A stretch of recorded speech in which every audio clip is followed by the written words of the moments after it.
Hey, Missio, we have a little bit of an update about gathering together as a community in light of the city's new COVID-19 policies and restrictions.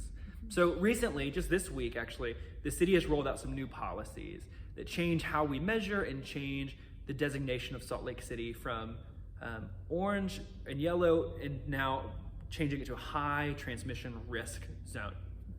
Because of that, and because of our upcoming gathering on Sunday, which is about 90 people registered, we wanted to change the way that we are worshiping together to keep people safe and also honor the restrictions. And so instead of having one large celebratory gathering of 90 people at 10 a.m., we are going to be splitting the gathering into two, a 9 and 11 a.m. service. Still worshiping together, still one last big outdoor celebration service, but now at 9 and 11 a.m.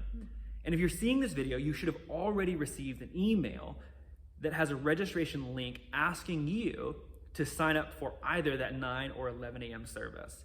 Would you please sign up, fill that form out as soon as you can, and send it back to us? We need to get it so we can set up seating arrangement, make sure that we install all the necessary COVID-19 restrictions and social distancing to make sure that people are safe. And then a part of that email is also a question about volunteering. Because we have to go from one service to two, it just means that volunteer needs are a little bit higher with flipping the service and cleanup and tear down. And so if you're willing to volunteer, would you fill that out, say what service you're coming to, and that you are, yes, willing to volunteer on Sunday for those two services. And moving forward into November, we're still really unsure about what that's going to look like. It doesn't look very feasible that we'll be doing an indoor service with 50 people at this point. But the city has said that week to week, they will be giving us information based on the numbers that they have in our county. And so we will want to attune to those and respond to those, both to keep the community at Salt Lake safe, but also to help support hospitals and the capacities that they have to care for people.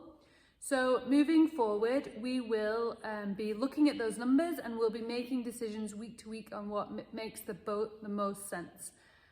It could be that we just have smaller groups that meet indoors. It could be that we just continue on with live stream. There will be a way to worship. It's just uncertain what that will look like moving into November and December. So we just ask that you move with us flexibly as we move with this situation that continues to just be ever changing. And house churches will still be gathering in groups of 10 or less. So there'll still be ways for people to experience connection, especially for those of you who feel lonely and isolated. We want to extend spaces for you to also feel like you're belonging in this moment. That's exactly right. And you probably know that religious organizations technically have an exemption in Salt Lake City. So we could technically do larger services, but at this moment with transition rates quite high in Salt Lake City, hospitals getting closer to maxing out, we decided that it would not be appropriate for us to use that exemption, and partly because 2020 has just taught us that Missio is really good at being the church when we're not able to gather as the church. And so that skill, that thing we're learning about what it looks like to be the people of Jesus dispersed into the city, well, we feel confident about that and actually want to press more into that. So yes, we'll find ways to gather. Yes, we'll gather in small on Sundays and continue to do the live stream. But more than anything else, Missio, we're the church because we're the people of Jesus, empowered by Jesus, joining the mission of Jesus in the city around us. And we see this moment as an easy and opportune way to join God's work in our city and love the people around us. So that's what we're committed to. So we'll provide more updates as soon as we have them, and we look forward to worshiping with you this Sunday and in different ways the next couple of Sundays. Thanks, Missio. Thanks.